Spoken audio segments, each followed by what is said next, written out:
Trent Alexander-Arnold Real Madrid klubi safida qaysi raqam ostida to'p surishi ma'lum bo'ldi. Ma'lumotlarga ko'ra, angliyalik himoyachi Real Madrid klubi tomonidan 12-raqamni qabul qilib olgan. Jamoa prezidenti Florentino Perez esa Trent haqida iliq fikrlar bilan o'rtoqlashdi.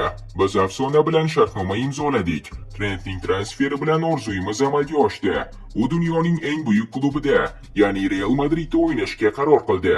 Liverpool bilan munosabatlarimiz a'lo darajada. Ular bizning qadrdon do'stlarimiz deb aytib o'tdi Florentino Perez. Do'stlar, like bosib obuna bo'ling. Men esa 100 mingta bo'lsak, Ronaldoni Realga qaytaraman. Alejandro Garnacho Cristiano Ronaldo sababli Al Nassr klubida o'z kumiri bilan birgalikda to'p surishi mumkin. Ha do'stlar, to'g'ri eshitmoqdasiz. Aynan 40 yoshli portugaliyalik futbolchi Al Nassr klubidan Manchester United futbolchisi Alejandro Garnachoni sotib olishni xohlamoqda. Saudiya vakillari anchadan buyon Liverpool futbolchisi Luis Diaz bilan shartnoma imzolashni reja qilayotgan edi, ammo ushbu reja amalga oshmadi. Shu sababli endilikda Al Nassr vakillari argentinalik futbolchi bilan shartnoma imzolashi mumkin. Ma'lumot uchun ayni paytda Alejandro Garnachoning transfer narxi 45 million yevroga baholanmoqda. Ronaldo muxlislari ushbu transfer haqida o'z fikrlaringizni yozib qoldiring. Paris Saint-Germain futbolchisi Bradley Barcola Angliya Premyer Ligasining top klubida faoliyatini davom ettirishi mumkin.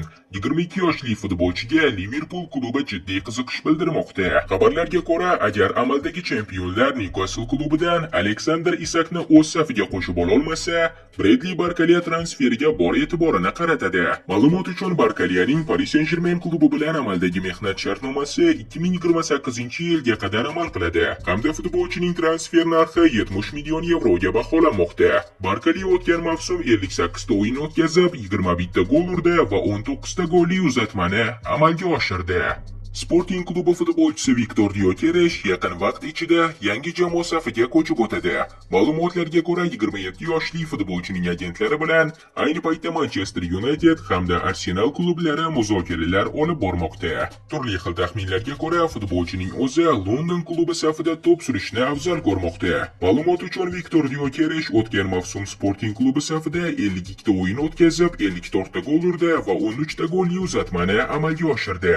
Transfer Market portali futbolchi narxini 75 million yevroga baholagan. Londonning Arsenal klubi Real Madrid futbolchisi bilan shartnoma imzolashni xohlamoqda. Ma'lumotlarga ko'ra, Arsenal vakillari braziliyalik 24 yoshli Rodrigoni o'z transfer maqsadiga aylantirgan. London klubi transferni amalga oshirish uchun ilk taklif sifatida Real Madridga 100 million yevro taklif qilishga tayyor. Ma'lumot uchun Rodrigo joriy mavsum 51 ta uchrashuv o'tkazib, 14 ta gol urdi hamda 10 ta golli uzatmani amalga oshirdi. Futbolchining Real Madrid klubi bilan amaldagi mehnat shartnomasi 2028-yilning yoziga qadar imzolangan.